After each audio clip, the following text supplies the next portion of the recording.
Vamos a invitar a la campana a sonar.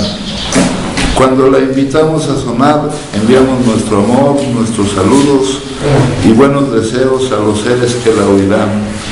Deseamos que al escuchar la campana dejen de sufrir, que empiecen a practicar la respiración consciente, encuentren la energía de la paz y la alegría en ellos y sean capaces de transformar la energía de la ira, el sufrimiento y la desesperanza. Por eso invitar la campana a sonar y enviar su sonido para que la gente de nuestro alrededor pueda oírla es una acción sumamente compasiva. No podemos hacerlo sin poner todo nuestro corazón en ello. Con el cuerpo, la palabra y la mente en perfecta unidad, envío mi corazón con el sonido de esta campana. Que todos los que la escuchen despierten de su olvido y trasciendan el sendero de la ansiedad y el pesar. Escuchando la campana siento que las aflicciones que hay en mí empiezan a disolverse.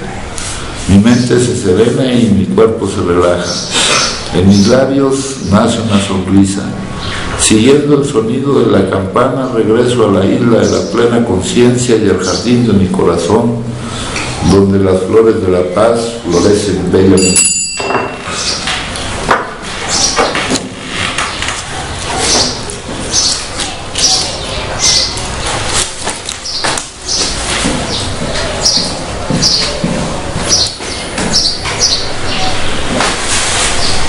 Puesto que me di cuenta que me había convertido en un enfermo adicto,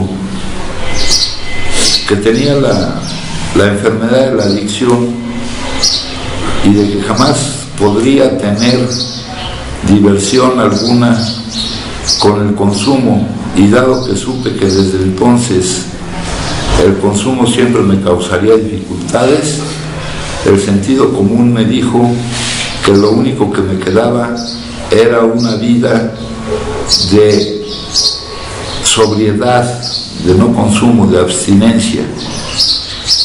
Pero aquí aprendí otra cosa, la cosa más importante que se puede aprender, que podía recurrir a un poder más grande, a un poder superior, para ayudarme a conservarme alejado del consumo, que podía utilizar ese divino principio del universo y que Dios me ayudaría a vivir una vida sin consumo, útil y feliz. Por eso ahora ya no me preocupa el hecho de que jamás podré tener diversión con el consumo. He aprendido que soy mucho más feliz sin el consumo. Bueno, vamos a repasar de nuevo. Puesto que me di cuenta que me había convertido en un enfermo adicto. Ya habíamos hablado ayer de que nuestra enfermedad es la adicción. Es una enfermedad que se presenta en general en la mayor parte de las personas. En nosotros se presenta la enfermedad de la adicción, que agarra su salida por el consumo de sustancias psicoactivas, pero la enfermedad de la adicción es una enfermedad general que consiste en buscar la felicidad fuera de uno mismo. Aquí dice que me había convertido. Ayer hablamos de que no todo el que consume es un adicto, de que había el consumidor moderado, el consumidor excesivo. También hablamos de los tipos de consumos, el uso, el abuso y la adicción. Hablamos que según cada caso particular podíamos haber pasado por algunas de esas etapas. En nuestra guía autodiagnóstica nos hablan de pasar del uso al abuso y luego caer en la adicción. También para algunos de nosotros, bueno, la adicción ya estaba ahí desde antes del consumo, según. Ahora, de que se manifestara en la forma en que consume un adicto, puede ser que hayan pasado antes por el consumo moderado y que que se haya presentado después de la pérdida de control. Aquí me había convertido en un enfermo adicto al consumo de sustancias, ¿no? Aquí me había convertido, queda a juicio de cada caso. Ya la negación inconsciente, la debilidad emocional para enfrentar determinadas emociones, ya estaba ahí. Creímos cuando empezamos a consumir que ahí encontrábamos el poder para vivir, que así podíamos, esa fue la mentira que nos vendimos durante mucho tiempo, de que de esa manera podíamos no vivir esas emociones que nos negábamos inconscientemente a vivir. El servicio, el placer a corto plazo, en nuestra forma de tratar la enfermedad queda descartado. La enfermedad de la adicción empieza con el dolor, que es lo que no puedes vivir y que es lo que te lleva a buscar alguna forma de no vivir esas emociones. Las emociones son dones de la vida, se viven y pasan, pero nosotros tenemos esa dificultad. Nos asimos a alguna mentira de que había alguna forma de no vivir esas emociones que nos negábamos a vivir.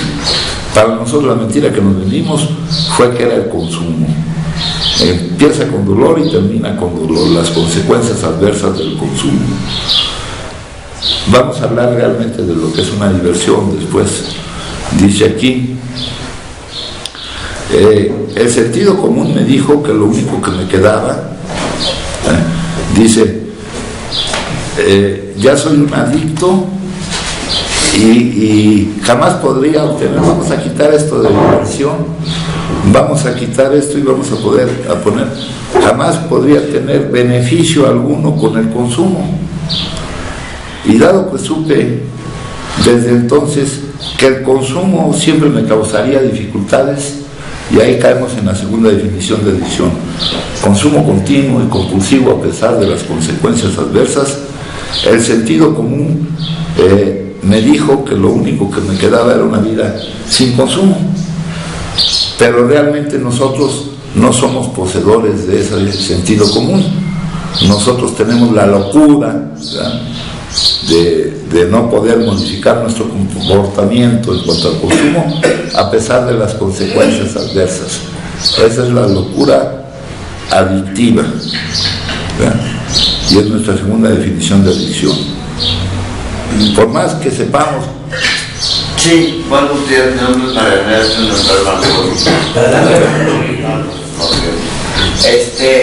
pero se nace siendo adicto, ¿no? O sea, no quiere decir que desde niña, desde bebé tomaba, pero la personalidad, el perfil, se nace siendo adicta, porque hay esa controversia de que si se nace o si se hace como adicto. Sí, la adicción, la enfermedad está allí y es lo que hace que se presente el síntoma. Ajá. Entonces, desde antes que se presente el síntoma, ya está la enfermedad. La enfermedad es una necesidad de negarnos. A ver, Tyson, a ver si encuentras lo de codependencia o ya no me lo traje. Es una necesidad de negarnos sin darnos cuenta a vivir determinadas emociones. Es no poder permitirnos vivir esas emociones.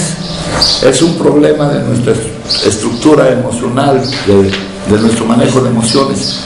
Para nosotros no podemos darnos el lujo de... Se quedaron por allá a las turas. Con el amarillo, parece que está allá adentro. Ya no hay nada, ya se desbarató todo.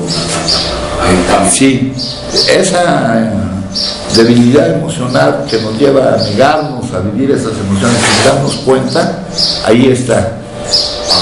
La vamos padeciendo. De repente descubrimos el consumo. Sí. El consumo como una forma de huir de una emoción dolorosa. Esa está en nuestra plática de uso, abuso y adicción como una de las razones por las que caemos en el abuso. Ahí dice búsqueda de emociones placenteras en realidad es eliminación de emociones dolorosas. Sí. Es la mentira de que así eliminamos, de que así no vivimos esas emociones que pertenecen a un rango, que pueden ser de diferentes tipos. Eso es motivo de otro estudio, pero en realidad ya la enfermedad está antes del síntoma. La enfermedad es no tener que negarnos sin darnos cuenta a vivir determinado tipo de emociones. Es la enfermedad. Ahora, lo que tú descubres, lo que tú te vendes como mentira, que te permite negarte a vivir ese tipo de emociones, es por donde se canaliza la enfermedad, es el síntoma que se presenta. En nuestro caso, nosotros nos vendimos la mentira de que consumiendo alguna sustancia psicoactiva podíamos no vivir esas emociones. En realidad no buscábamos el disfrute, no buscábamos nada, buscábamos sostener la mentira. Para nosotros era motivo de supervivencia no vivir esas emociones, y nos vendimos la mentira de que consumiendo algún tipo de cosa, ¿verdad? Fue una cosa que nos engañó, no vivíamos esas emociones, lo cual era mentira, era una ilusión, ¿no? Entonces la enfermedad está antes, se presenta el síntoma porque está la enfermedad. Sí, se presenta el síntoma porque está la enfermedad. Si nosotros tenemos esa negación inconsciente y empezamos a consumir, vamos a creer que hemos encontrado la panacea, el poder para vivir, el poder que no teníamos. Conforme caemos en eso, completamos. Antes, para declarar clínicamente que alguien tenía la adicción al consumo de sustancias psicoactivas, se esperaban hasta que se presentara la dependencia física. De lo que nos lleva a iniciar el consumo es la dependencia psicológica, esa negación inconsciente. Antes, clínicamente los médicos decían que debería tener el síntoma de la compulsión física, dependencia física, alergia orgánica o pérdida del control de la cantidad que se consume. Sí. Nosotros vemos que si un adicto sigue consumiendo, ¿verdad? Que si un adicto sigue consumiendo, se va a ir pasando por todas las etapas de progresividad de la enfermedad. Y en nuestra tabla de la alcoholomanía, en la etapa número 8, viene la pérdida del control de la cantidad que se consume. El doctor Silworth lo describe como la alergia orgánica, que es una reacción anormal, distinta a la de la mayoría de la gente cuando se consume algo. Eso es una alergia, ¿no? Y eso, la palabra alergia ahí nos cuesta un poco de trabajo entenderla, porque cuando uno es alérgico a los cacahuates, a las fresas, al pescado, ¿no? Lo que no puede hacer uno es consumirlo, porque te provoca un malestar. En nosotros esa reacción anormal, distinta a la de la mayoría de la gente, consiste en que no podemos interrumpir el consumo. Ha habido un cambio en nuestro metabolismo y en nuestra bioquímica cerebral que nos impide interrumpir el consumo, que nos hace consumir por más tiempo del que teníamos planeado, que evita que atendamos otras cosas por no poder interrumpir el consumo. Personas que al principio no presentaban la compulsión, pero que ya tenían la enfermedad de negarse inconscientemente a vivir determinadas emociones y que empezaron a consumir y tardó tiempo en presentarse la compulsión. Si sigues consumiendo, se van a presentar todas las etapas de la progresividad. Aquí tenemos un ejemplo muy claro. Aquí tenemos en la casa un ejemplo muy claro. Primero, creyó que era adicto. Es más, es uno de los habitantes más antiguos de Huitzila, creo que llegó antes que Huitzilopochtli. ¿Verdad? Entonces, de repente se vio entrampado, creyendo que era adicto. Ya después empezamos a ver a psiquiatras y médicos, y no, pues no era adicto, porque no tenía la compulsión. Y esa discusión la tenemos ahorita con respecto a algunos casos, ¿verdad? No es adicto, no, a lo mejor ya es adicto, aunque no tenga la compulsión. Si sigue consumiendo se va a presentar la compulsión, ¿no? Entonces la enfermedad está antes que el síntoma. Ajá. Y ya la traemos. Ahora hablan de la prevención y de todo esto, ¿no? En alguna ocasión me tocó ir a un foro, no sé qué fue, al Tecnológico de Monterrey, allá en Pachuca, dar unas pláticas. Eran unas pláticas para los alumnos y otro para los padres de las familias, ¿no? Y me decían, era sobre prevención, creo, que cómo se podía prevenir, ¿no? Diciéndoles que llegaran temprano, que cosas así, ¿no? Lo que hay que vigilar es el desarrollo de la personalidad, el desarrollo de la capacidad para vivir las emociones, para enfrentarse a ellas y saber qué pasa. Nosotros no tenemos esa capacidad. Entonces, antes de consumir el alcohol, ya está lo que la negación inconsciente a vivir esas. exacto, Está ahí esa molestia con la vida, con lo que te presenta. Ahora, cuando empieza el consumo y de repente te engaña y te dice que de esa manera ya no vives esa emoción dolorosa. Yo les pongo muy seguido el ejemplo de la timidez. La timidez es una emoción molesta, ¿verdad? Entonces, de repente consumimos nosotros, esto con el alcohol es muy claro, consumimos y por un problema de oxigenación en el cerebro, el lóbulo frontal deja de funcionar como debe funcionar. Y en el lóbulo frontal es donde se encuentran las inhibiciones. Ya no se presentan, ¿no? Te vuelves una persona desinhibida, ¿no? Crees que has perdido la timidez. Por ahí está Ismael, ¿verdad? Sí, bueno. Entonces, crees que has perdido la timidez, pero realmente no la has perdido. Son rasgos de vida que muchos consideramos Yo, por ejemplo, para ir con mis amigos, tenía un montón de amigos, y para ir a una fiesta, cuestiones así, pues yo tenía que consumir, ¿no? Ellos sí podían entrar a la fiesta, yo la timidez no podía eliminarla a tal grado, y yo me quedaba en la puerta con una botella, cerca de ellos, pero no pasaba allá, ¿verdad? Entonces sí, la adicción ya la traemos antes de que se presente el consumo, antes de que se presente el consumo. sí. O antes de que se presente, porque la adicción, hay adicciones al consumo, hay adicciones a conductas, ¿verdad? Hay adicciones a pretender el control sobre personas. Me acaban de dar aquí, dice, la codependencia consiste en estar casi totalmente centrado en una persona, un lugar o en algo fuera de nosotros mismos. El manual de adicciones y codependencia no lo traemos por aquí. No, el de adicciones no lo traemos. Acá está.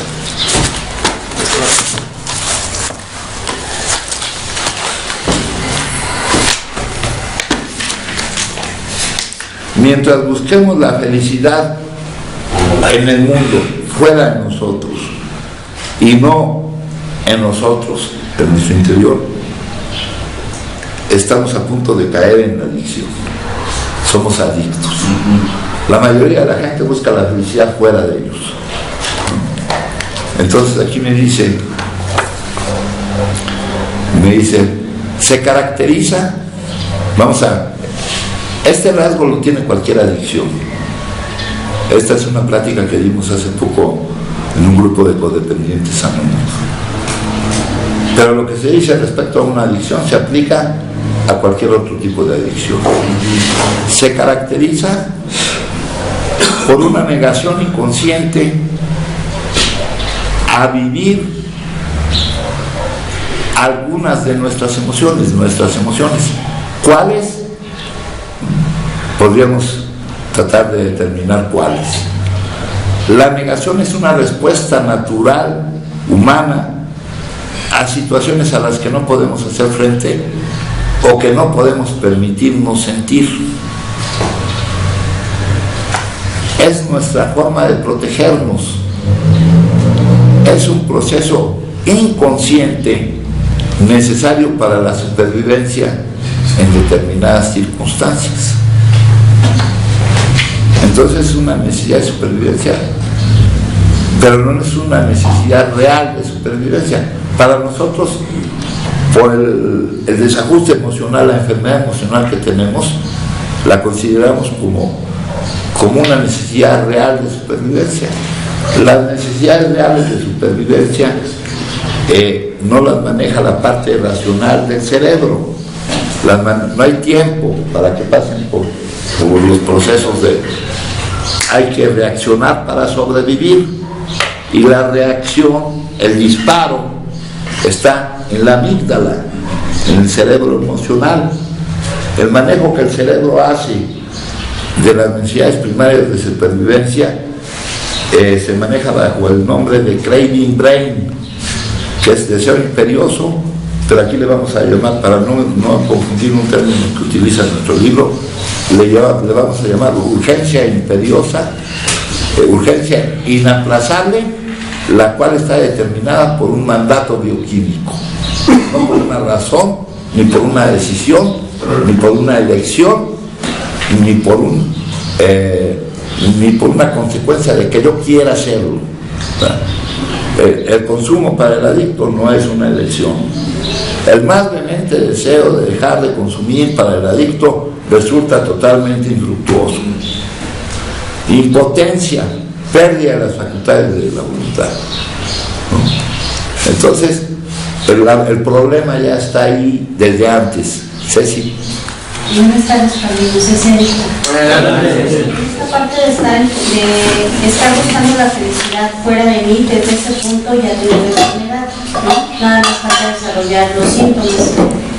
¿Qué pasa cuando uno dice, solamente quiero que me quites la piedra, pero el alcohol no? Aunque se suprima una u otra, la enfermedad sigue avanzando. Sí. Es una ilusión el pensar que solamente puedo volver a consumir una cosa. El que es adicto a una sustancia es potencialmente adicto a cualquier otra sustancia. Y el consumo de otra sustancia, en la cual también nos vamos a desarrollar la adicción, nos va a llevar al consumo de la sustancia de preferencia. Aquí lo hemos visto con múltiples compañeros que dicen, no, pues la piedra no nos mete muchos líos, ahora nomás el alcohol, cualquier cosa ya. O sea, el que es adicto a una sustancia es potencialmente adicto a cualquier sustancia y va a volver a caer en la sustancia de su preferencia o en la sustancia con que inició o en la que más problemas le causa, ¿no? En todas esas variables puede haber fuga geográfica, engaño, así. Sí, ni cuenta nos damos de lo que nos está pasando, ¿no?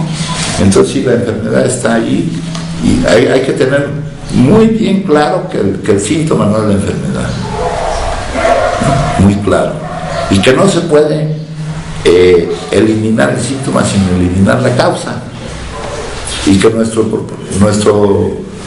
objetivo no debe ir dirigido a eliminar el síntoma, porque si no eliminas la causa nunca vas a poder eliminar el síntoma.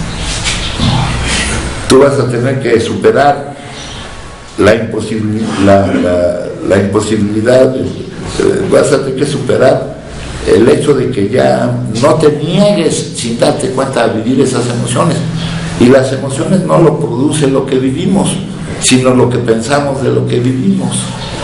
Entonces nosotros ya no podemos producir esas emociones. La primera de las 4 nobles verdades de Buda, eso solo se logra, en el plano físico-mental nunca se logra eso.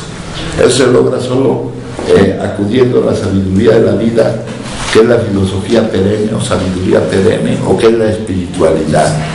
Por eso en nuestro libro se dice que si cuando quieres dejarlo del todo no puedes, o no tienes control de lo que consumes, tienes una experiencia que solo puede ser vencida.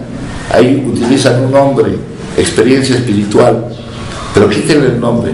Solo puede ser vencida, también ponen ahí, dejando de producir esas emociones, superando la incapacidad que no te permite vivir cualquier tipo de emoción. Y para nosotros va a ser no producir esas emociones. Y eso solo se logra en la espiritualidad. Eso lo dice la primera de las 4 nobles verdades de Buda. Entonces, por eso nos dicen que estamos ante una alternativa, una de dos. O seguimos por donde vamos, en donde lo que vivimos nos parece mal, y al parecernos mal, al ponerle esa etiqueta, al pensar eso de lo que vivimos, producimos la emoción. Los hechos son neutros. Lo que produce la emoción es lo que pensamos de los hechos, cómo lo catalogamos. Esa se llama teoría racional de las emociones. Y entonces nosotros ya vamos a dejar de producir esas emociones que nos neguemos a vivir.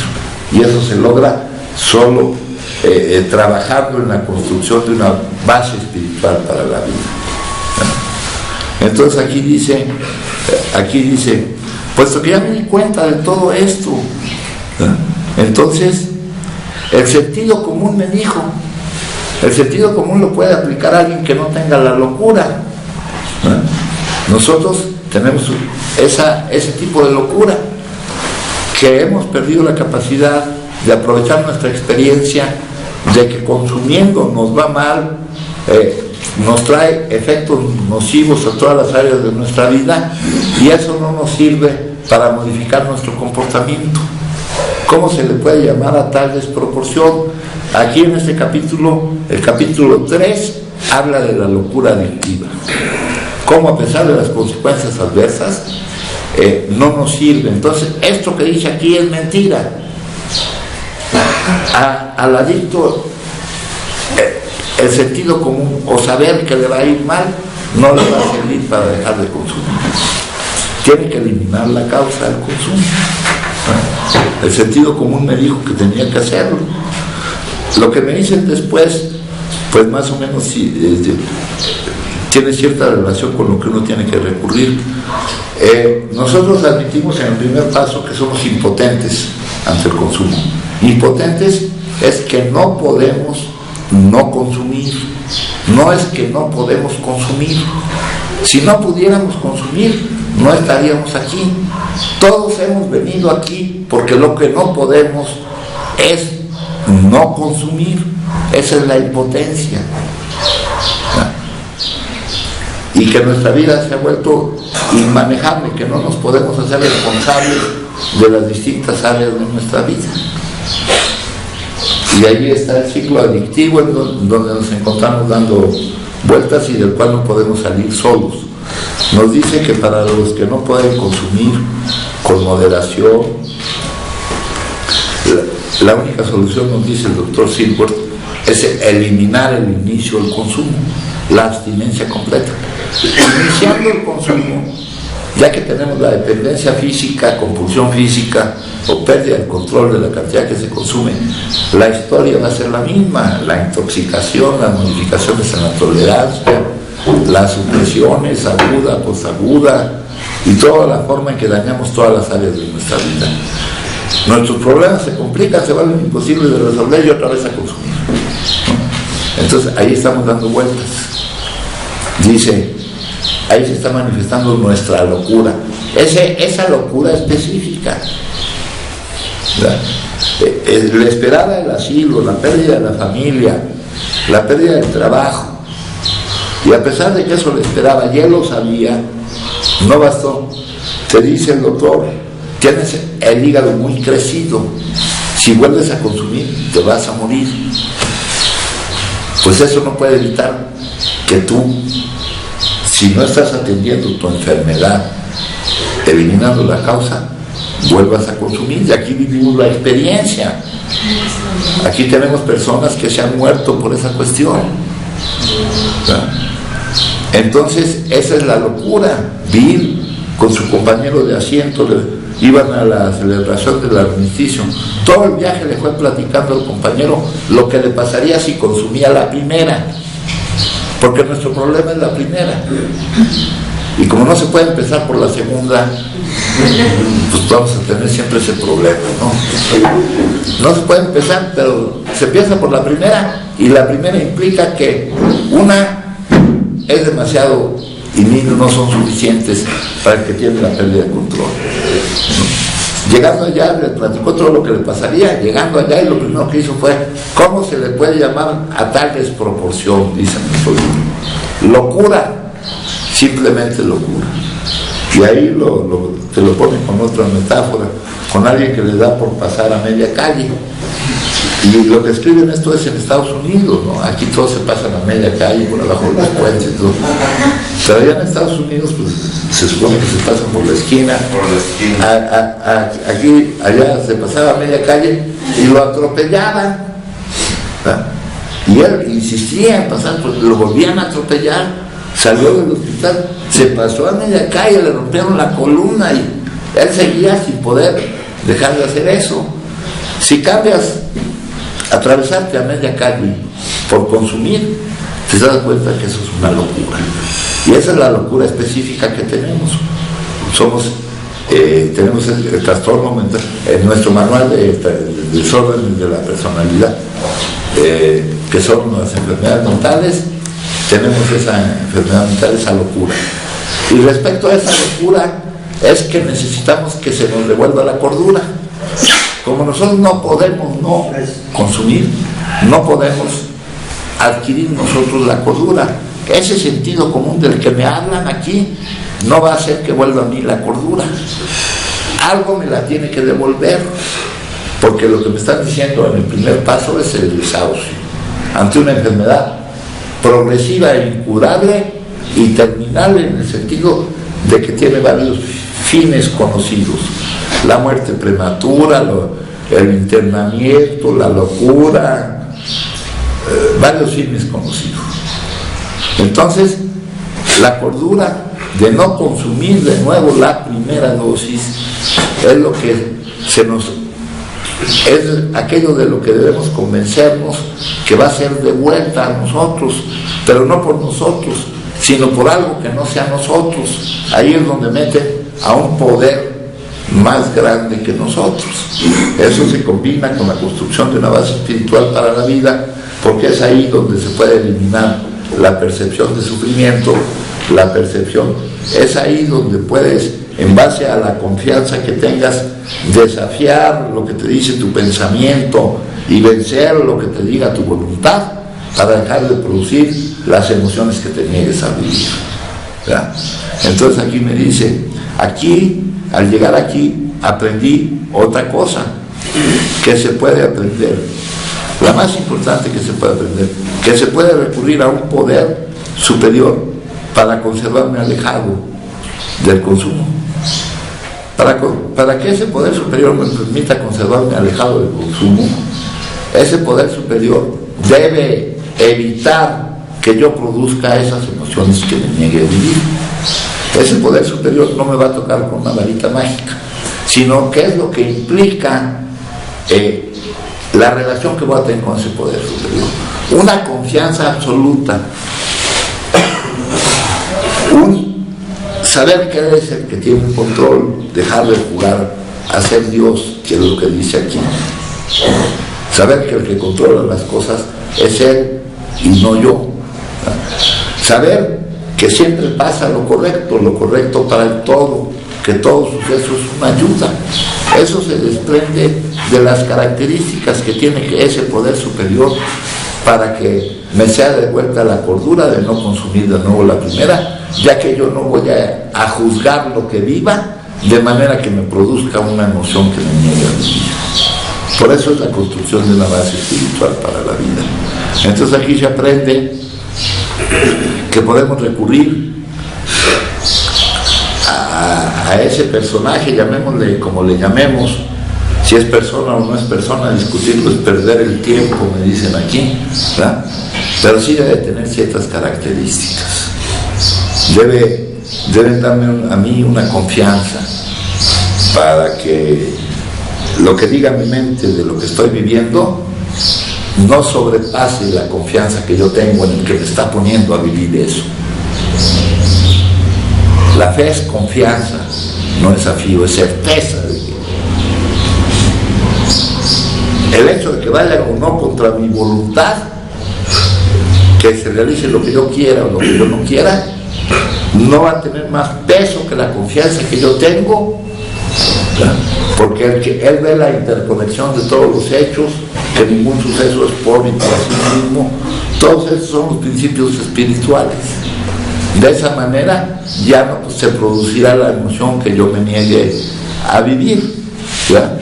Entonces, este principio del universo, aquí se mencionan muchas palabras para hablar de algo que no se puede hablar con palabras, y eso es lo que me ayuda a vivir una vida sin consumo. Y para vivir una vida sin consumo es vivirla totalmente sin consumo, porque empezado el consumo ya sabemos lo que sucede. Dice, por eso ahora ya no me preocupa el hecho de que jamás podré tener diversión con la bebida. Acá ya eliminamos ese. Nosotros no estamos de acuerdo que es una enfermedad que produce placer a corto plazo y dolor a largo plazo. La ilusión de que no sentimos el dolor es lo que consideramos el placer, y la diversión es una cosa muy diferente. He aprendido que soy mucho más feliz sin consumir. Esa es la pregunta que me hacen, y eso pues cuando ya no tengamos la necesidad de perder o huir, pues nos vamos a dar cuenta, lo vamos a vivir. Esto no se aprende, no es un aprendimiento conceptual, es un aprendimiento vivencial. Empezar a vivir sin consumir, porque se ha eliminado la causa, nos va a proporcionar una vida útil y feliz. Aquí la meditación del día, la parte terapéutica. Como un árbol tengo que ser podado de muchas ramas muertas antes de estar preparado para producir buenos frutos. Pienso en las personas transformadas como en los viejos. Aquí me dicen que lo que yo necesito es una transformación, desechar las ideas, emociones, actitudes que han guiado mi vida, y que un conjunto completamente nuevo de conceptos empiece a dirigirla. Eso me lo dice el doctor Jung.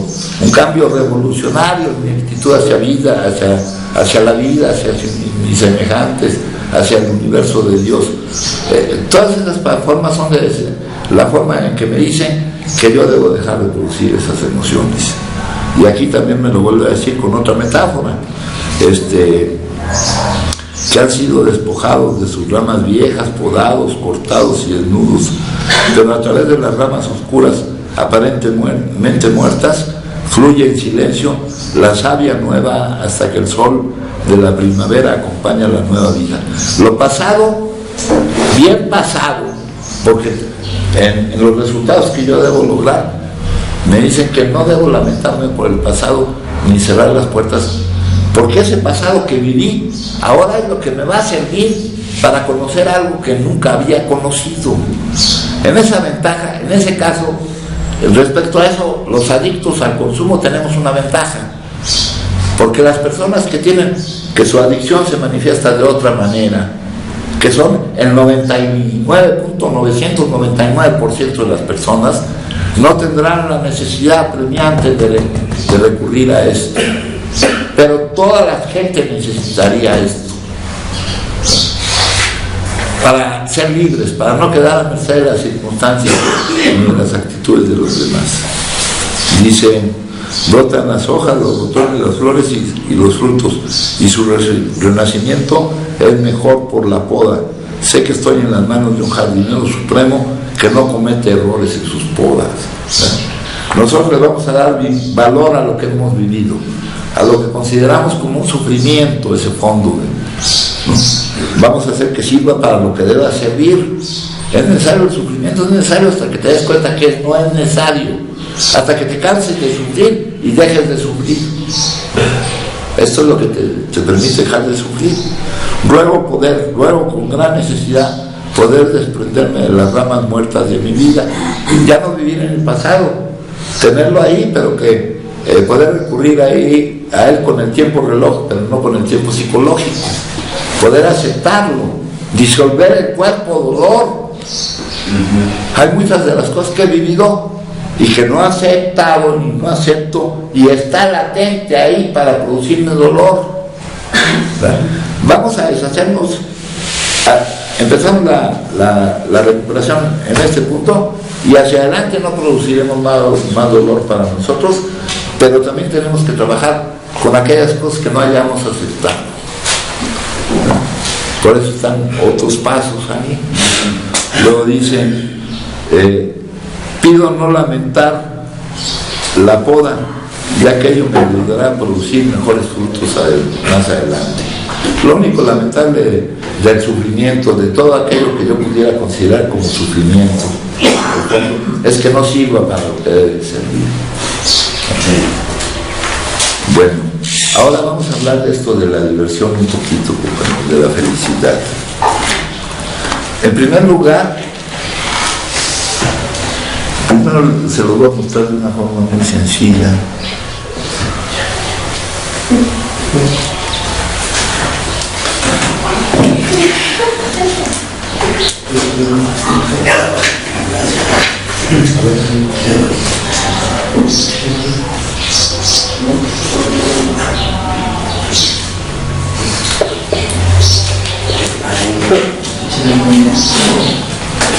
Hay un libro que se llama La receta de la felicidad, donde trae esa fórmula.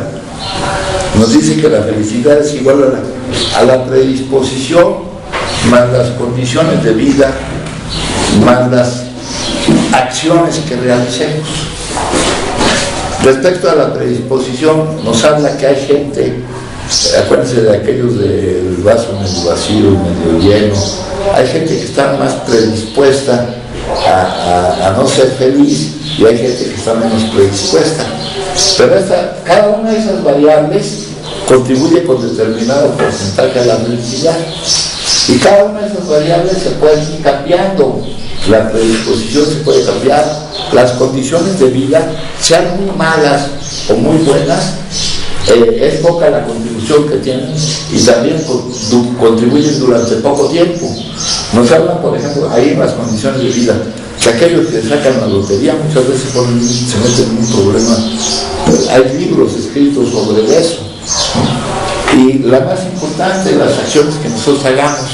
Y nos dicen que las acciones que nosotros hacemos, la que más felicidad nos proporcionan, son las que hacemos en favor de los otros.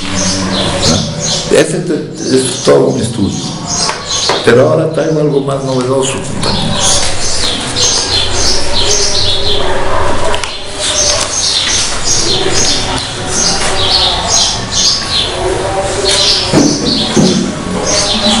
Dice, este es un psicólogo que escribió un libro que se llama Fluir.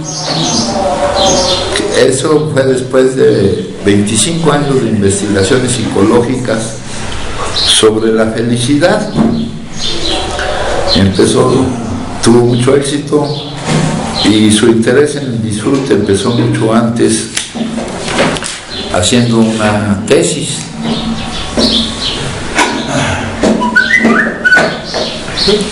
Dice, estaba más claro que resultaba más absorbente, que lo que resultaba más absorbente en el proceso de algo no implicaba acabar aquello obteniendo algo, sino el propio proceso de hacerlo. Yo les he dicho que las maneras funcionales de tratar con los contenidos de la vida es darle más importancia a lo que estás haciendo que a lo que esperas lograr con aquello que lo que estás haciendo. En el contenido de la vida hay maneras disfuncionales de tratar con los contenidos del momento. En la espiritualidad, el momento es único, la vida una eterna. Eterna quiere decir que consta solo de este momento. Creemos que hay muchos momentos, pero lo que cambia es el contenido. Y ante el contenido del momento no debemos tomarlo como un enemigo, como un obstáculo, ¿verdad? Como un obstáculo que está evitando que llegue el momento siguiente cuando se corrija la historia de aquello con lo que yo me he identificado, eso no me sirve.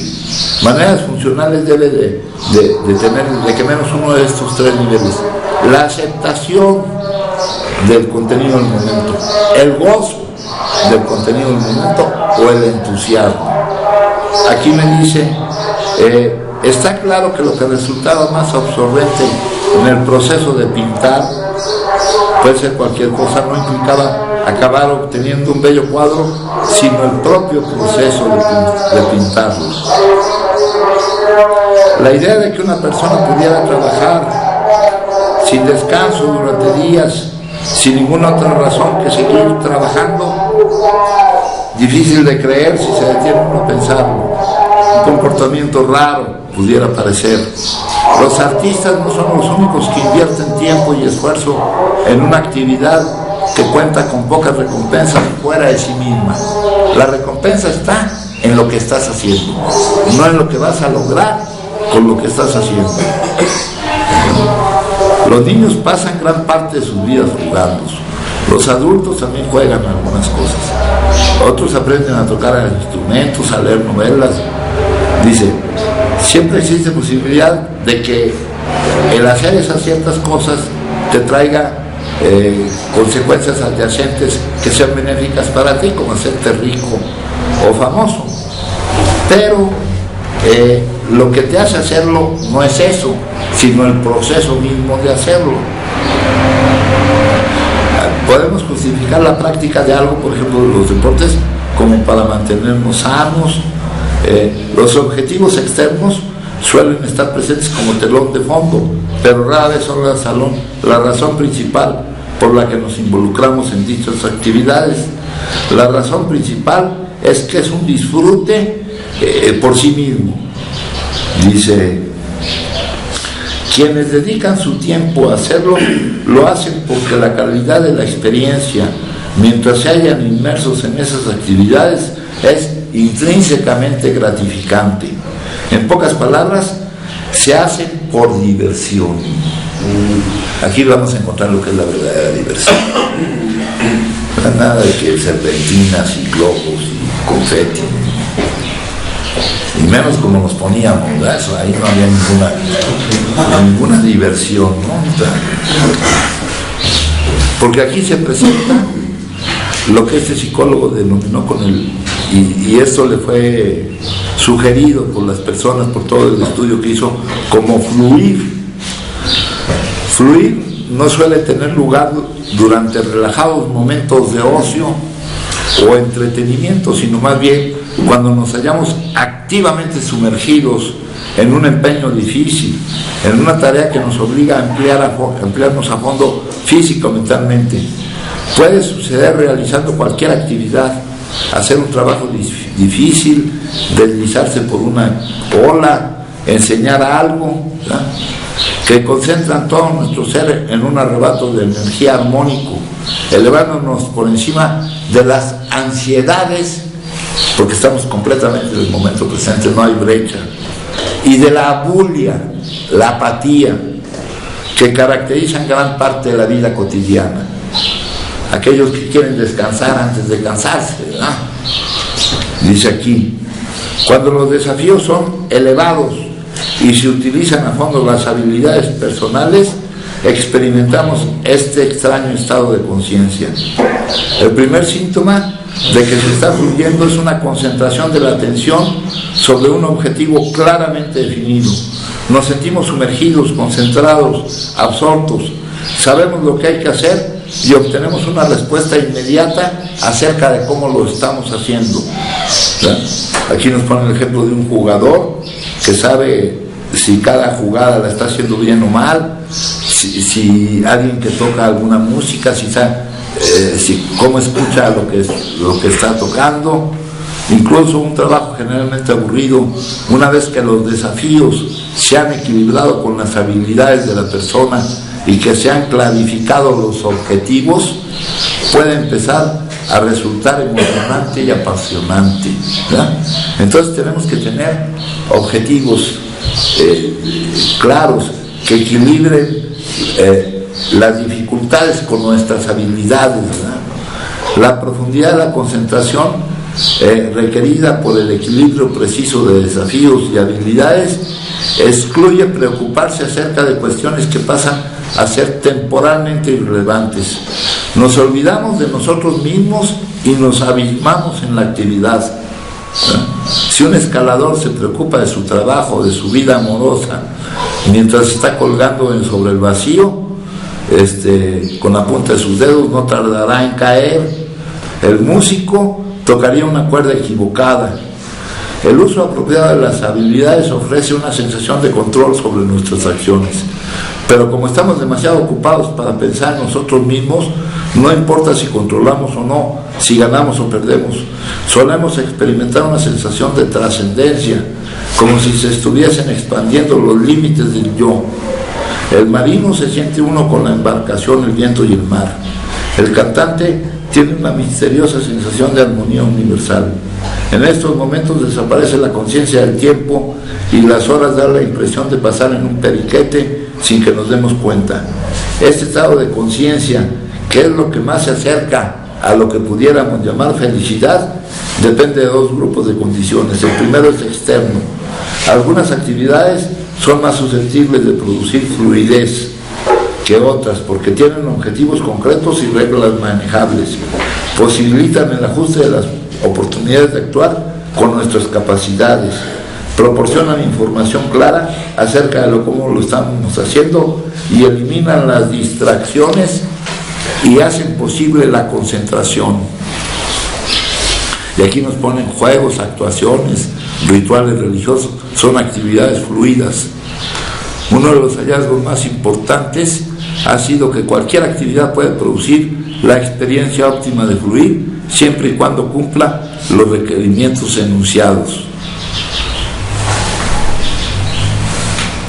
La gente parece fluir más cuando realizan sus trabajos que cuando se dedican a otras actividades en su tiempo libre. El segundo grupo de condiciones que permiten fluir es interno de cada persona. Algunas personas cuentan con la extraña habilidad de combinar sus capacidades con las oportunidades que los rodean. Se proponen objetivos que les resultan manejables, incluso cuando no parece que puedan hacer nada. Son buenas a la hora de leer la retroinformación que otras no pueden percibir. Pueden concentrarse con facilidad y no se distraen. No tienen miedo de perderse, por lo que su ego desaparece fácilmente de la conciencia. Las personas que han aprendido a controlar la conciencia de ese modo cuentan con una personalidad fluida.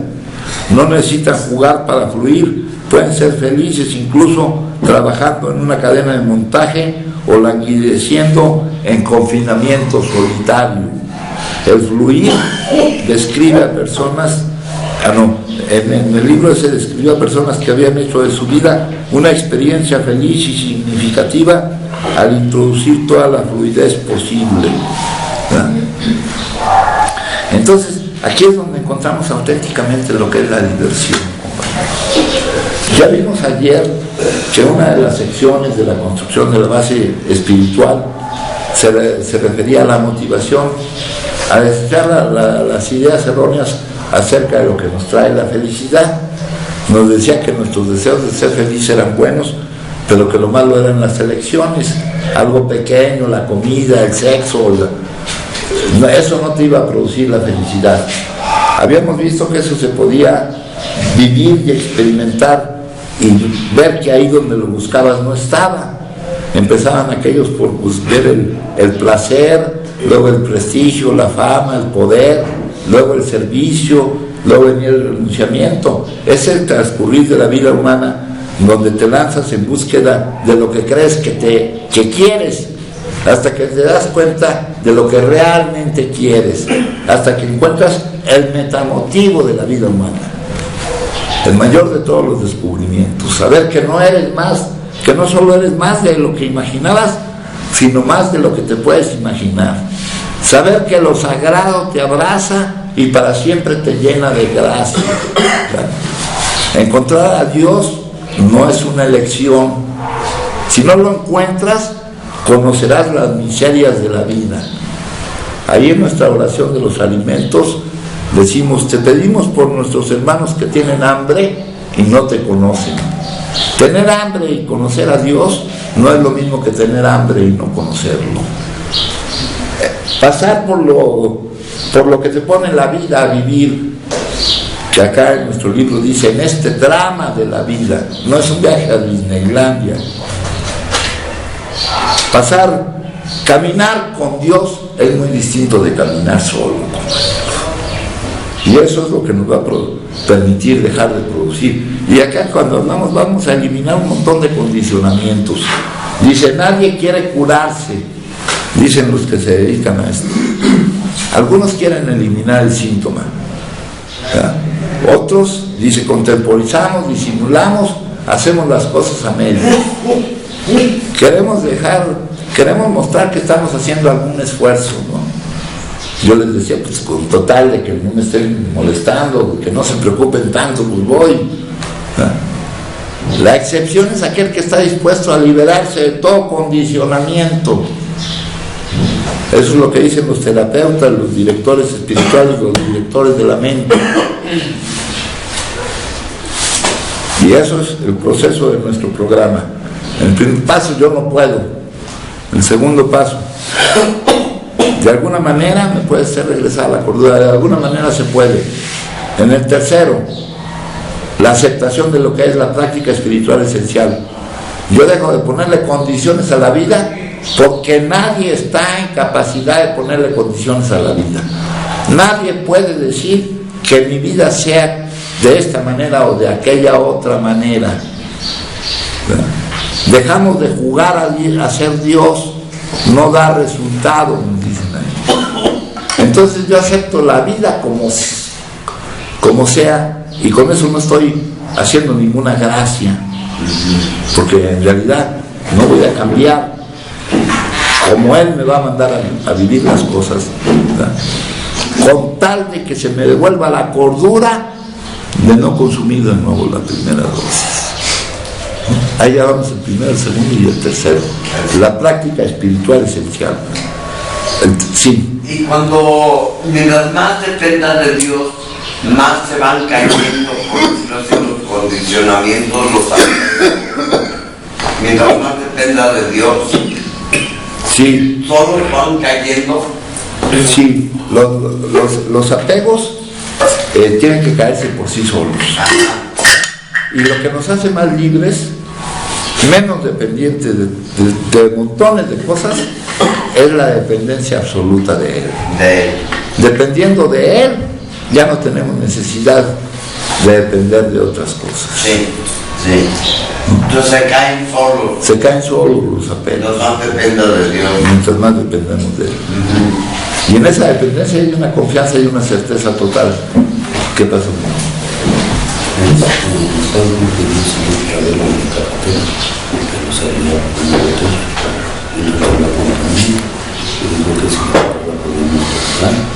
Y que primero seguir las autoridades que tuvieras, ya está aquí, te la tengo por eso, personalmente.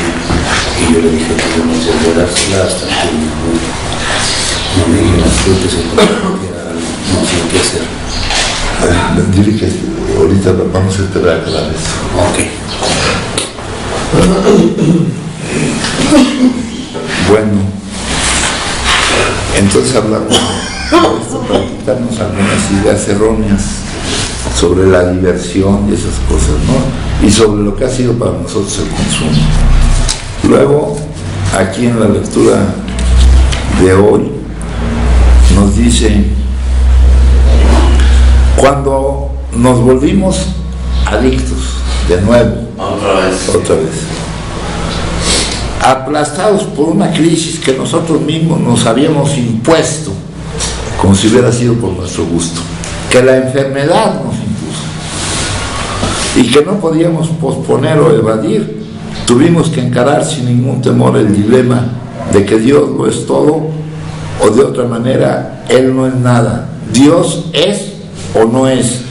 ¿Qué íbamos a escoger?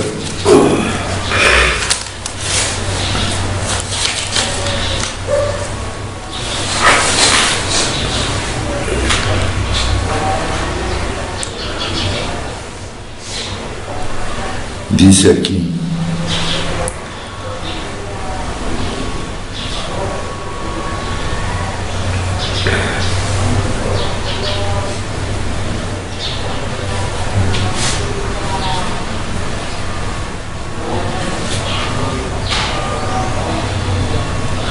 la lógica es una gran cosa. Esto es el capítulo 4, nosotros los agnósticos. El capítulo 4 es una manifestación muy clara de cuál era la forma de pensar de Bill con respecto a la existencia de un poder más grande, ¿no? Se llaman nosotros los agnósticos. Ya en el segundo paso nos dicen que los que afirman que ese poder existe se llaman creyentes. Los que afirman que no existe se llaman ateos. Y los que no afirman ni una cosa ni otra se llaman agnósticos. Y ya les había dicho yo que todos nosotros, los que tuvimos una actividad adictiva, los que somos adictos, funcionalmente éramos agnósticos, aunque de palabra dijéramos ser creyentes. ¿Por qué decíamos ser creyentes? Porque en nuestra familia decían que eran creyentes y te hablaban de eso y tú creías. Pero creer no es decirlo de palabra. La fe sin obras, si no se manifiesta esa fe en cómo te sientes y cómo actúas, eso no es fe, ¿no? Aquí todos me van a decir que sí. Aquí teníamos una entrevista inicial. ¿Tienes alguna religión? Todos decían que sí. Al principio, antes, por la idiosincrasia, por el medio donde vivimos, todos decían que eran católicos, porque por tradición, pues sus familias les decían, y también sin serlo, también decían que eran creyentes, sin que esa creencia implicara algo. Pero nosotros, adictos, funcionábamos como agnósticos, porque nosotros no nos interesábamos ni en decir si existía o no existía. Como nuestro ego lo ocupaba todo, el egocentrismo, no quedaba lugar para otra consideración que no fuera para nosotros mismos. Entonces Bill aquí trata de poner la lógica. Es una gran cosa, nos gustaba, todavía nos gusta. No se nos dio por casualidad la facultad de razonar, de examinar la evidencia de nuestros sentidos y de llegar a conclusiones. Este es uno de los atributos magníficos del ser humano: el razonamiento, el pensamiento, la ciencia. La ciencia y la religión ya se unieron, ya no divergen, ya llegaron a un punto donde se unen. Dice: los que nos inclinamos al agnosticismo no nos sentimos satisfechos con un propósito que no se preste a abordarla o a interpretarla. Y se inclinaba al agnosticismo no por su razonamiento, sino por su egocentrismo, por su adicción. Me está hablando Bill de él. Dice: de ahí que nos esforcemos tanto en explicar por qué creemos que nuestra fe actual es razonable, porque pensamos que es más saludable creer que no creer. Aquí ya pasa al otro punto de vista, al pragmatismo. Acá tenemos este libro. Este libro le llegó a Bill. Este libro sigue vigente, se escribió en 1906. Se llaman Las variedades de la experiencia religiosa.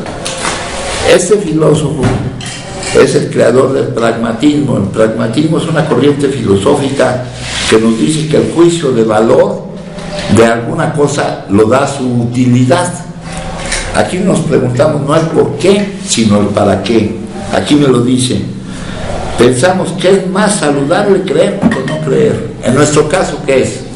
En nuestro caso es indispensable creer, porque si no estamos en el desahucio, ¿verdad? Ya le leí lo que escribe por ahí acerca de la impotencia, ¿no? Reconoce tu impotencia, no puedes curarte solo. Si no empiezas a sentir algo de la presencia sanadora de Dios, es como saltar de una cuerda sin red protectora, ¿verdad? Reconoce tu impotencia, confía en que estás donde debes de estar. Aquí dice: es más saludable creer que no creer. porque decimos que nuestra antigua manera de pensar era débil y extremadamente sentimental. Aquí no, llenos de duda levantábamos la mano diciendo no sabemos los agnósticos. Y no es que hubiera duda, es que no había tiempo, ni siquiera pensaba en eso. Él estaba bebiendo y no podía parar de beber. Ya cuando se pone a escribir el libro me pone todas estas clases de tonterías. Cuando estaba bebiendo no se le ocurrió nada, ¿no? Cuando dejó de beber se puso a tratar de decirme aquí cuál era su filosofía o lo que él pensaba respecto a la existencia de Dios, o por qué Dios permite todo esto, ¿no? Lo que la oruga llama fin del mundo, el maestro lo llama mariposa. Cuando nos volvimos adictos, no, cuando nos volvimos, no. Siendo adictos, y ya cuando la progresividad nos aplastó lo suficiente por una crisis que nosotros mismos nos habíamos impuesto, que la enfermedad nos había impuesto. Aquí hay muchas contradicciones. Acá no hay culpa, no fue nuestra voluntad la que nos llevó aquí. Todavía esto hay que leerlo con cuidado porque hay que quitar mucho condicionamiento que viene. ¿Nacemos adictos? Nacemos adictos, dijo, sí. Nacemos con la enfermedad. La manifestación del síntoma, en el caso de nuestro síntoma se va por el consumo de sustancias psicoactivas, dijo. Cuando encuentras el consumo y empiezas a venderte la mentira de que con ese consumo no vives aquellas emociones que te niegas sin darte cuenta a vivir, es cuando tu enfermedad, que es tu adicción, se manifiesta en el consumo de las sustancias adictivas y en una forma de consumir especial, como consume el adicto. No es un consumo moderado, ni es el consumo del consumidor excesivo que todavía puede acudir a su voluntad para dejar de consumir. Tu problema está en tu incapacidad de vivir las emociones y dejarlas pasar. Es un problema emocional. Acá dice, nos cayó la crisis que nos había aplastado. A ustedes todavía no les cae, compañeros, así que pónganse abusados. Cuando la vean venir se quitan. Dijo, lo malo es que ni la van a ver venir. Tuvimos que encarar sin ningún temor el dilema de que Dios no es todo o de otra manera no es nada. Para que nos permita dejar de producir esas emociones, Dios lo debe de ser todo, compañeros. Esto lo vamos a tener que encontrar.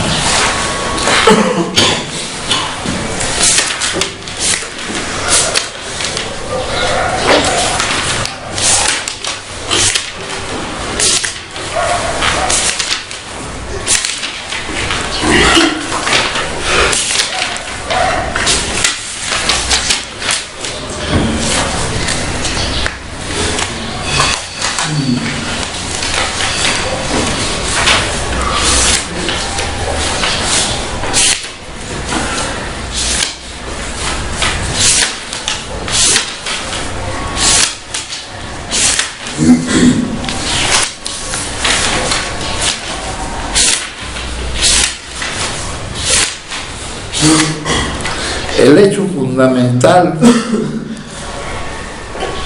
del universo consiste en este espíritu de vida y poder infinitos que hay detrás de todo, que se manifiesta en todo y por todas partes. A este espíritu de vida infinita e infinito poder, que es trasfondo de cuanto hay, lo llamo Dios. No importa el término que utilicemos, el término que utilicemos no importa, lo que importa es que sí no sea un término que nos impida concebir, conceptualizar y vivir ese Dios, obteniendo de él lo que debemos obtener. Para algunos la palabra Dios será un estorbo, como nos lo dice Bill, que si es algo con lo que te asustaron de niño, ¿no? Es como si le llamaras al poder superior el coco o algo así, ¿no? O un Dios castigador. aquí en los libros de N.A. nos dice que debe ser un Dios amoroso, no un Dios castigador. Sabemos que el amor de Dios es incondicional, que no es en base a nuestros merecimientos. ¿Ves?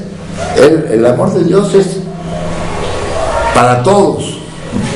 Entonces dice aquí, lo llamo Dios, no importa el término que utilicemos, ya sea luz bondadosa, providencia, superalma, omnipotencia o cualquier otro que creamos conveniente, siempre que estemos de acuerdo sobre el hecho central.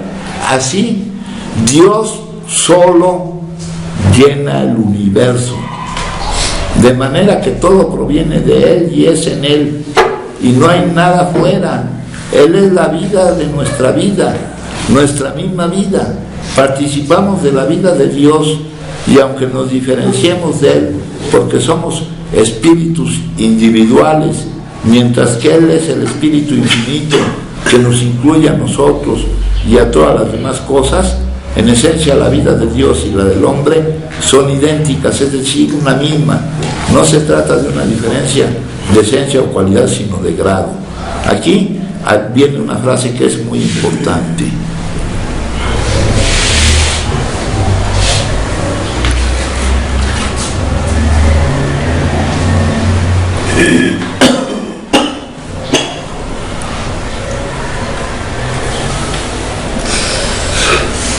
Así Dios solo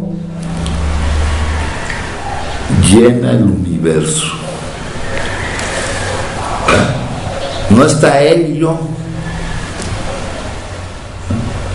Acá dice, si nos mantenemos cerca de Dios y hacemos bien su trabajo, ¿a qué distancia? A distancia cero. Porque acá en el libro del entusiasmo nos platica del momento en que Dios se hizo muchos. Aquí nos dice los Upanishads, que es sabiduría perenne, de lo más antiguo que hay, filosofía perenne, espiritualidad. Dicen que un día Dios tuvo un pensamiento. Cuando hablamos de Dios no se puede hablar con palabras. Cuando hablamos del pensamiento de Dios, no tiene nada que ver con nuestro pensamiento. Son como indicadores nada más, ¿no? Él no piensa por partes, primero una parte de mi vida, primero en mí, luego en usted. No, el pensamiento de Dios es en este instante. Si buscamos la causa de cualquier suceso, nos tenemos que remontar al momento mismo de la creación, que es este mismo momento, porque no hay más que este momento. Y todos ellos están interconectados. Tuvo un pensamiento que me convierta en muchos, y Él se convirtió en muchos, el uno se convirtió en muchos.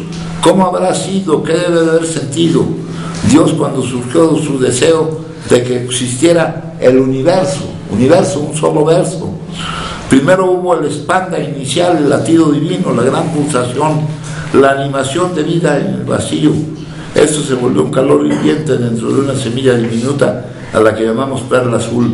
Luego finalmente Dios la dejó manifestarse. Esta es una nada sorprendente que podemos practicar. En realidad nacemos del éxtasis de Dios, estamos completamente envueltos en su éxtasis, sometidos por su éxtasis. Somos el origen de su entusiasmo y somos el resultado de su entusiasmo. Somos su entusiasmo y somos su universo. Somos el entusiasmo de Dios. Puedes creerlo. Dios está verdaderamente feliz con nosotros. Aquí estamos hablando de la idea de que Dios lo es todo o no es nada. Dios solo llena el universo.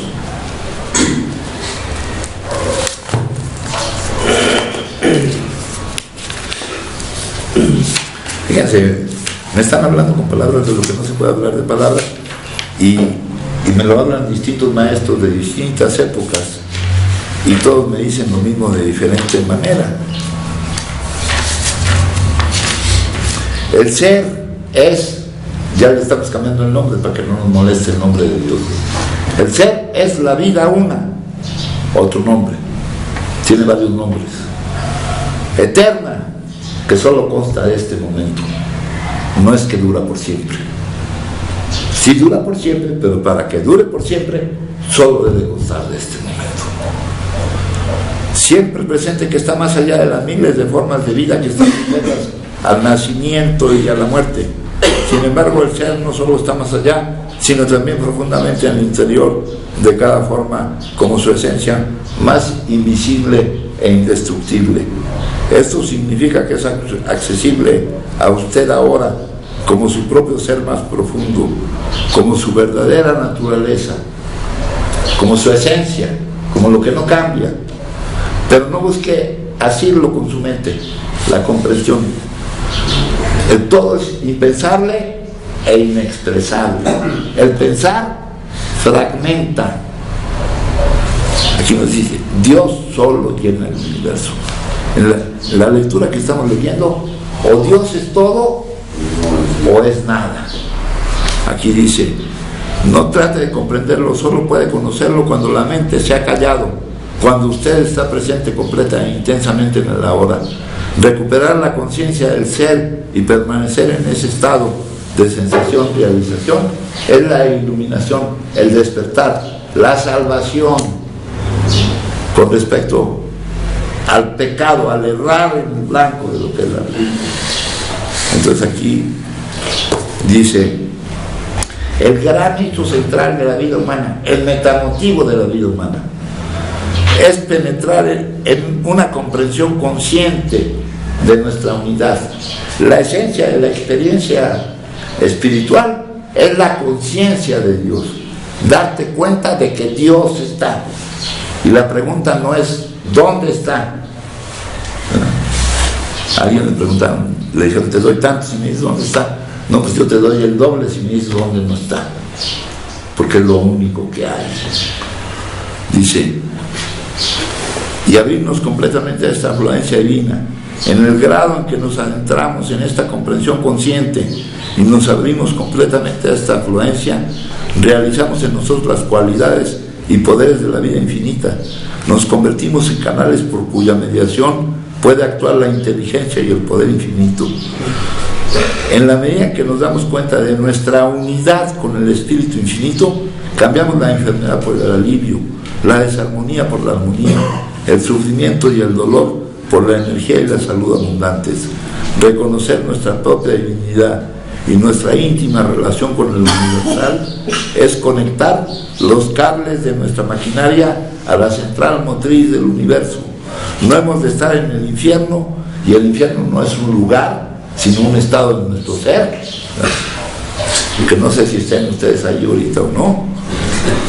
Más tiempo del que elijamos, y cuando escogemos levantarnos, todos los poderes superiores del universo se combinan para ayudarnos a ir hacia el cielo, y no volteen para arriba, que tampoco es un lugar, es un estado de nuestro ser.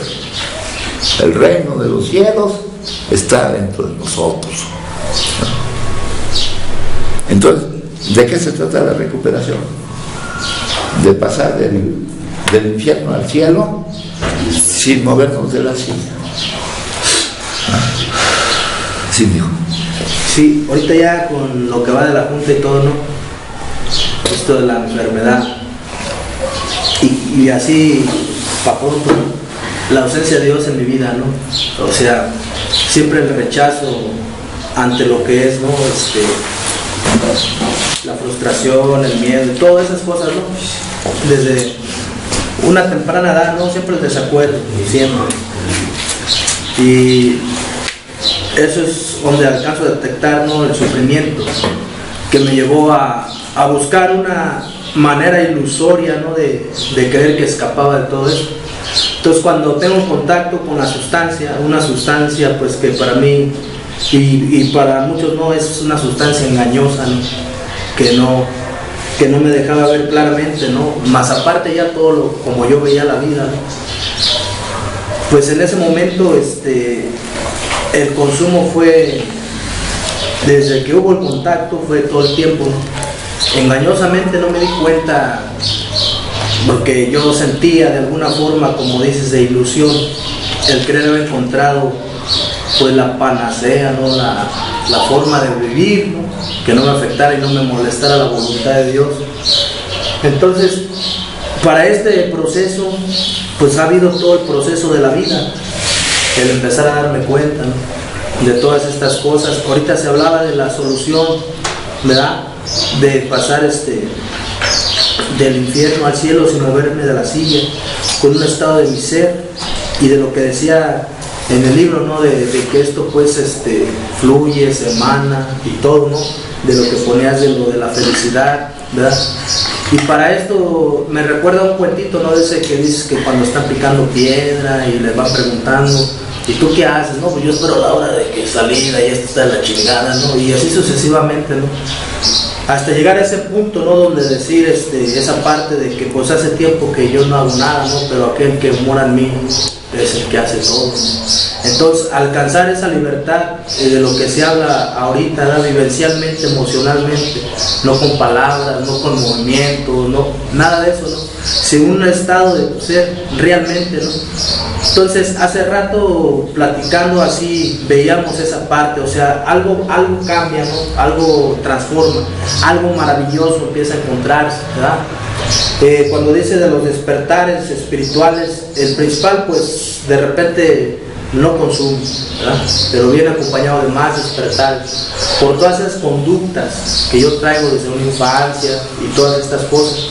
Entonces las conductas van cambiando también, muchas veces inconscientemente, y tal vez sea así inconscientemente, pero apegado a un trabajo, ¿verdad? Que es un trabajo hacia adentro, ¿no? Porque muchas veces yo confundía esa parte de acción, de echar acciones como moverme, no, es una acción hacia adentro, espiritual, ¿no? Alcanzando este viaje. Entonces me doy cuenta a través del tiempo, pues cómo eso va operando, ¿no? Se va acabando el temor, el miedo, empieza el acuerdo, ¿no?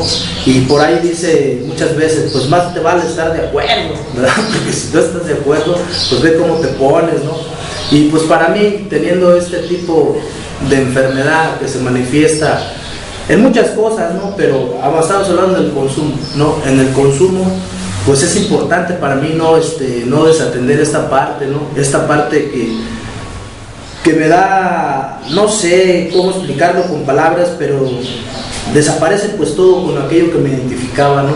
Desaparece, ¿no? Y se lo manifestaba pues aquí a un compañero, ¿no? O sea, te enfrentas con personas que están consumiendo, hay sustancia, pero en ti ya no hay esa onda de me movió, se me antojó, o a ver a qué huele, o échame el humo, o cosas de ese tipo, ¿no? Totalmente desaparece, ¿no? Y es donde me doy cuenta, ¿no? Donde esa parte, ¿no? Que uno va encontrando a través del tiempo, ¿verdad? Porque trabajando en el tiempo es como se logra, ¿verdad? Pues hay una satisfacción muy grande, ¿no? Que viene de él, y saber para qué estoy hecho realmente. Hay una parte que me decías hace un tiempo, que si no está Dios, no estaría yo, pero si no estoy yo, no estaría Él. Entonces esa parte yo me quedaba pensando, digo, ¿cómo está la onda? Y ahora me doy cuenta, ¿no? A lo que lleva esa frase, ¿no? A esa frase, a que pues Dios solo llena el universo y se hizo muchos, ¿no? Y yo estoy aquí para que el divino propósito del universo se despliegue, y esa es mi importancia. Ahora yo puedo medir esta parte, qué tanto del tiempo del día pienso en mí y qué tanto tiempo del día pienso en los demás, ¿no? Y cuando yo empiezo a pensar en mí, pues hay mucho egoísmo, quisiera cosas como que para mí, no sé qué chingados y todo esto, ¿no? Porque se va viviendo. Pero es mejor pensar en los demás, ¿no? Porque dices, es obtener tu propio beneficio. Para mí lo más importante es que los que están a mi alrededor estén bien, ¿verdad? Porque es una forma en que estoy bien. Y esa es la forma en que tú estás bien. Estoy bien. Entonces, manifestado de esta manera, nunca se me ni por aquí me pasaba, ni pensaba en que eso fuera una solución a mi problema. O sea, siempre quería para ver qué hay para mí, ¿no? Entonces, pues todo va cambiando.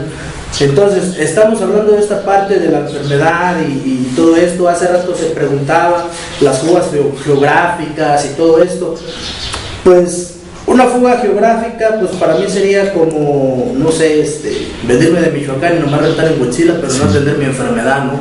Una fuga eficiente exigiría que no te llevaras a ti, pero no se puede, ¿no? Eso ya en un cuentito de un monje, que lo malo es que el monje también se iba a ir en la fuga, no había forma, ¿no? ¿no? Entonces, hablando de esta parte de la enfermedad, pues es atender mi enfermedad donde quiera que esté, no descuidarla, ¿verdad? Y llevar todo esto a donde quiera que Él me ponga. Entonces, esa parte, pues en mi caso personal, a través del tiempo y de este suceso, ¿verdad?, que ha sido en este corto tiempo de vida o muy largo, como sea, me doy cuenta que es así, porque muchas veces, pues yo decía, esto pues es para practicarlo aquí, ¿no? O las palabras, ¿no? En doble A, pero acá es otro pedo, ¿no? O sea, mentira, ¿no? Doble A no es un lugar ni nada, es un estado de tu ser que puede ganar. Y todas estas cosas, pues mucha confusión que había dentro de mí, ¿no? Ahora pues todo esto se empieza a aclarar con el tiempo, ¿verdad? Y saber de que a donde quiera que voy mi enfermedad va conmigo y que debo estarla atendiendo todo el tiempo. Y como dices tú, yo pudiera estar aquí en este momento estando en un proceso de recaída y no en un proceso de recuperación. Y eso me ha sucedido mucho tiempo, ¿verdad? Entonces, al empezar a ver esto claramente, por ejemplo, el desacuerdo con el todo, si sigue ese desacuerdo en mí, de ahorita, por ejemplo, estoy aquí y digo, hijo de su pinche madre, hay que sacar porque necesito hacer otra cosa, o esta sí, o como dije en la mañana, no, esta no me gusta, ¿no? O sea, no es por gusto, es por necesidad. Y si yo no me doy cuenta de esa necesidad, pues estoy condenado a seguir repitiendo lo mismo que he estado repitiendo todos estos años, ¿no? Entonces, ya por último, ¿no?, por bajarme a la tribuna, recuerdo estas palabras que me dijiste: mientras, cuando tú le dejes de tomar amor a esto, se acabó todo, ¿no? Y yo me preguntaba, ¿pero por qué tiene que ver otra cosa, no? Y lo dice la literatura, creía encontrar un camino más fácil y cómodo, y no fue así. O sea, siempre quise zafarme de esto, pero no se pudo, ¿no? Entonces ahora digo, pues ahora con gusto, güey, porque si no, va a volver a repetirse lo mismo. O sea, y empezarme a vencer, y el trabajo constante, ¿no? Entonces, de esta manera, puedo integrarme y ir feliz por la vida, ¿no? Aquí venimos a practicar, aunque no podemos allá. Les decía, alguna parte de la literatura que todo el programa va contra nuestros deseos personales. En la vida, muchas veces, lo que deseamos no se da. Surge la frustración y nosotros somos intolerantes a la frustración. Esa es una de las emociones que nos lleva inconscientemente a negarnos a vivirla y al consumo. La intolerancia a la frustración, el miedo al rechazo, el egocentrismo, el egoísmo estúpido y el egoísmo inteligente, ¿no? Los pueriles, los que no han alcanzado el desarrollo que se alcanza mediante esto, que es el más alto grado de desarrollo, más que el desarrollo preconvencional o convencional, más que el desarrollo que puedas alcanzar por los medios de comunicación, por las universidades, por la familia, por todo el mundo condicionado. Ese es el desarrollo transpersonal que va por el camino del crecimiento espiritual. Está la pirámide de Maslow. Primero satisfacer tus necesidades. Hasta arriba de la pirámide de Maslow está el desarrollo transpersonal. Maslow hizo el estudio de las personas más sanas, ¿no? Esto es por salud, es un motivo de salud. Entonces, el otro día me preguntaban que por qué hacía yo esto. Pues por esto que les leí ahorita. Luego me dicen que vaya a descansar o a divertirnos, que la gente que tiene que estar tomando vacaciones todo el tiempo, ¿no? Que su trabajo es muy pesado.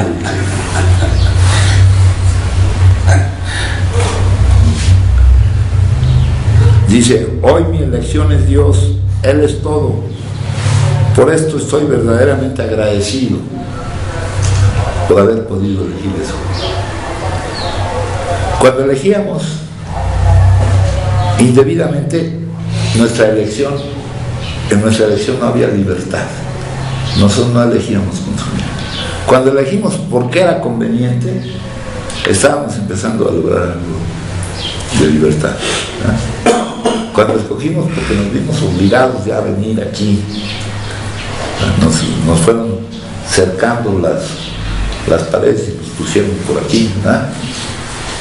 Luego se les preguntan que si están aquí por su voluntad, ¿verdad? Que todos dicen que sí cuando llegan, ¿verdad? Porque Se oye mejor decir que sí que decir que no, ¿verdad? ¿Cómo que estoy haciendo algo en contra de mi voluntad, ¿verdad? Ya cuando vamos investigando un poquito más a fondo, nos damos cuenta que nadie está aquí por su voluntad, ¿verdad? Todos estamos aquí por la voluntad de había otro cuate que decía que lo que lo había traído era una señora madriza, ¿no, hijo? Bueno, pues ya estando aquí, mijo, entonces, cuando pudimos con gusto elegir sin rebeldía, resistencia y conflicto, empezamos a vislumbrar lo que era la libertad perfecta. ¿Hasta dónde llega? Hasta donde llega la voluntad de Dios. Tú estás aquí para que el divino propósito del universo se despliegue, y esa es tu importancia. No es al revés, compañeros. No está el universo para que mi propósito se despliegue, ¿verdad? Y eso es lo que le da importancia al universo, ¿no, hijo? No. Entonces, estoy verdaderamente agradecido por haber podido elegir sin rebeldía, resistencia y conflicto. Cuando pienso que estoy dirigiendo el espectáculo, estoy separando a Dios de mi vida. Estoy en una ilusión. Teníamos un nuevo patrón. Él es el padre. Todo esto es metafórico. Nosotros somos sus hijos. Él es el jefe.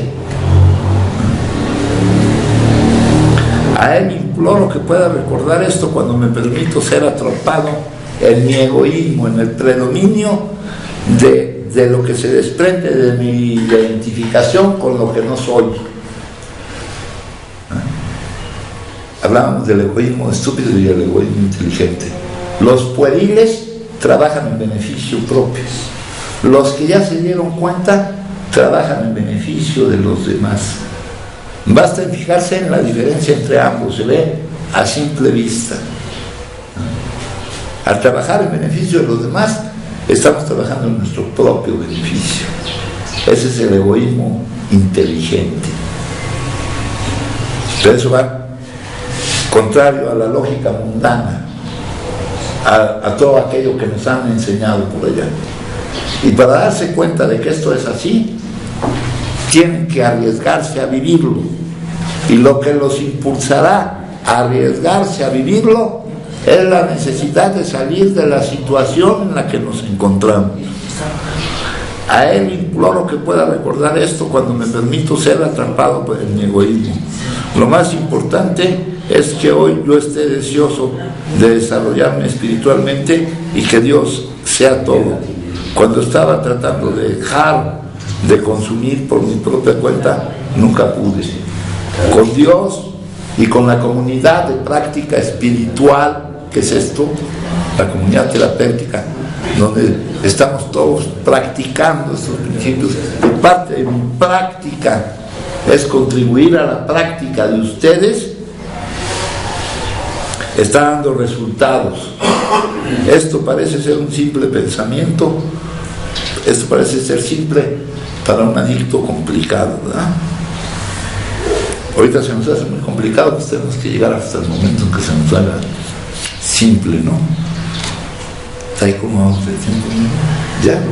35. ¿Cuánto? 1 hora 35. Bueno, ¿alguien gusta compartir algo, compañeros? Yo nada más algo rápidamente, padrino. En esa parte de la pirámide de Marlon que decías, de alguna manera yo me alcanzo a dar cuenta cómo vengo condicionado con esas partes del mundo, ¿no? Y sobre todo en los escenarios que me ha tocado, no por ser especial, sino que no soy el único que me ha tocado esos escenarios, pero vengo a hablar de mí. Yo, por ejemplo, esa parte de hasta dónde me tuvo que orillar el consumo, al grado de estar delinquiendo, haciendo robos y todas esas cosas para seguir consumiendo. El día de ahora me invita ahí de alguna manera en que si estoy en un proceso de recuperación, hay cosas de las cuales en el fondo cada uno sabe lo que es bueno y lo que no es bueno, ¿verdad? Pero de alguna manera se van presentando escenarios en los cuales muchas de las veces los apegos y las cuestiones mentales y la programación realmente me invitan a obtener un beneficio propio. Esa es parte de una enseñanza, esa es parte de una práctica, o eso es parte de que voy a seguir creciendo en esto. Sí, esto no lo vamos a creer porque otros nos lo digan, ni porque lo diga aquí. Esta es un conocimiento que obtendremos a través de vivir, ¿verdad? El beneficio propio es el egoísmo estúpido, es el que no logra el propio beneficio. Cuando tú te das cuenta que trabajando en beneficio de los demás, en primer lugar es un ingrediente terapéutico por cuestión de salud, para combatir nuestra autoobsesión y nuestro egocentrismo. Nuestras mismas vidas, como verdaderos problemas, ¿no? La vida de cualquier persona, ¿verdad?, consiste en que se preocupe por las necesidades de otros y haga algo por eso. Eso es lo que el Dalai Lama define como compasión, dijo. La práctica de la compasión, una emoción saludable, ¿verdad? Acá las falsas ideas de lo que nos trae la felicidad, ya les he dicho de todo lo que tiene que abarcar el crecimiento espiritual, todo lo que se refiere a la motivación, ¿verdad? A lo que me mueve a la acción. Todo esto está estudiado psicológicamente. Nuestros pensamientos se agrupan por grupos y hay unos que forman grupos calientes, que son los que nos mueven a la acción. Cuando estamos en lo mundano, ¿verdad?, de repente estamos motivados por lo que creemos que se refiere a nosotros. Por ejemplo, cómo nos levantamos cada día, ¿verdad? Cuando me van a venir a ver, cuando me van a venir a visitar, pues no hay necesidad que me digan ya levántate, ¿no, verdad? Porque creemos que hay alguna referencia a nosotros, ¿no? Pero en realidad todo lo que te topes en tu vida se refiere a ti, ¿verdad? Este señor nos puso el ejemplo de que a él su padre le platicaba de las conferencias estas. Son unas conferencias que se dan, no lo tomó en cuenta, pero que cuando le tocó a él dar estas 20 conferencias allá en Edimburgo, pues entonces lo movió enormemente la acción, ¿verdad? Y acá tenemos esto, compañeros. Cada momento del día que usted dedique a esta nueva forma de vivir es un presente para Dios, es una ofrenda de los momentos. Aun cuando su deseo de servir a Dios sea sincero, no es fácil entregarle muchos de estos momentos. Las cosas que usted ha proyectado hacer durante el día, ceden su lugar alegremente para que pueda usted llevar a cabo un buen servicio o decir una palabra amable. Si puede usted ver la intención de Dios en muchas situaciones, será más fácil consagrarle muchos momentos de su día. Toda situación tiene dos interpretaciones, la suya propia y la de Dios. Trate de manejar cada situación en la forma que usted crea que Dios desea que la maneje.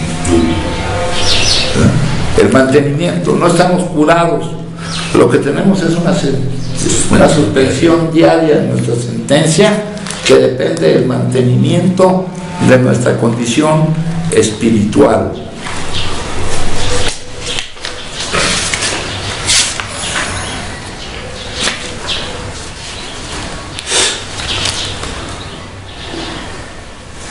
Cada día es un día en el que tenemos que llevar la visión de la voluntad de Dios a todo aquello con lo que nos enfrentemos y a la forma en que actuemos. ¿Cómo puedo servirte mejor? Hágase tu voluntad, no la mía, por favor. No me conviene que se haga la mía. Ya hemos visto cómo nos ha ido cuando se ha hecho nuestra voluntad. Entonces mejor que se haga la de él, mejor. ¿Alguien más, compañeros? Sí, dígame. Sí, una duda, bueno, no duda, creo que te había preguntado esto. Se vale, o sea, yo me he cachado ya pensando más en los demás, no nomás en mí, pero traigo un gran deseo personal. Se vale pedírselo a Dios, sí. Y al último decir, hágase tu voluntad y no la mía. Sí. Acá nos habla de el Dios concreto y el Dios abstracto. El Dios de la negación, del que no se puede decir nada, porque no hay ningún lenguaje para hablar de él. Y el Dios de la devoción. Nuestra debilidad humana nos permite pedir a Dios. Podemos recurrir al Dios de la devoción para fijar nuestra vista en él. Tú hablaste de deseo. Mientras que se mantenga en el nivel de deseo, sabiendo que el nivel de deseo permite, que ya sabes tú que los deseos o se satisfacen o no se satisfacen. Si está a nivel de deseo y no se satisface, no, emocionalmente no te va a pasar nada. Si está a nivel de apego, cuando yo digo, debe pasar esto para que yo pueda hacer, para que yo pueda estar bien, es apego. Y si no se satisface, vienen emociones que te vas a negar inconscientemente a vivir. Cuando sea verdad que tú dices, yo, en cuanto a mi debilidad humana, te pido esto, el Dios de la devoción. Debilidad humana, ¿verdad? Sí, ¿verdad? Seres espirituales viviendo una experiencia humana. Ajá. En el ser, en la dimensión espiritual está la fortaleza. Y en la experiencia que momentáneamente estamos viviendo es donde está nuestra debilidad. Si cuando tú dices, deseo esto, porque Dios nos da chance de que le digamos, pero si dices, hágase, si hay verdad en que dices, hágase tu voluntad y no la mía, no se producirá la emoción esa. Porque con el apego vienen las emociones dolorosas. Sí, sí. ¿Alguien más, compañero? Bueno, pues yo les agradezco mucho.